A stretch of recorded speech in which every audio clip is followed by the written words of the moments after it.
ఐగుప్తు ధనము కంటే క్రీస్తు విషయమైనటువంటి నింద గొప్ప భాగ్యమని ఎంచుకొనిన ఇశ్రాయేలీయుల మొదటి నాయకుడైన మోషే యొక్క బాల్యంలో దాగి ఉన్న అద్భుతమైన దేవుని ప్రణాళికను తెలుసుకుందాం. ఒకప్పుడు ఐగుప్తు దేశంలో ఇశ్రాయేలీయులు బానిసలుగా ఉండేవారు. ఐగుప్తు రాజు ఫరో వారికి చాలా కష్టాలు పెట్టాడు.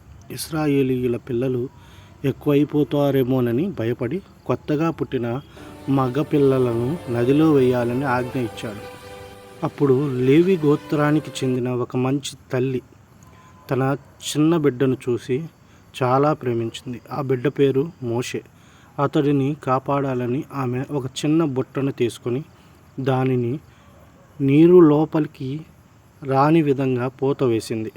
మోషేను ఆ బుట్టలో పెట్టి నైలు నదిలో నెమ్మదిగా వదిలింది. ఆ జమ్ము పెట్టెను చూడాలని మోషే యొక్క అక్కగారైన మిర్యాముకు ఆజ్ఞ ఇచ్చింది. ఆ సమయంలో ఫరో కుమార్తె నదిలో స్నానం చేయడానికి వచ్చింది. ఆమె బుట్టను చూసి తెరిపించగా అందులో ఒక అందమైన శిశువు కనిపించాడు. బిడ్డ ఏడుస్తుండగా ఆమెకు జాలి కలిగింది. ఈ బిడ్డను నేనే పెంచాలి అని ఆమె నిర్ణయించుకుంది.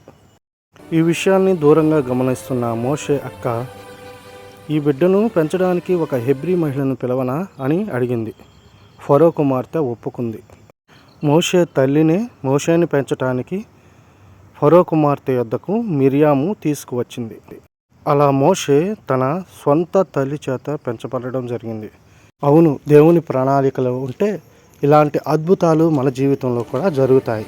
అట్టి సహాయము పరిశుద్ధాత్మ దేవుడు మనకు దయచేయునుగాక. ఆమేన్.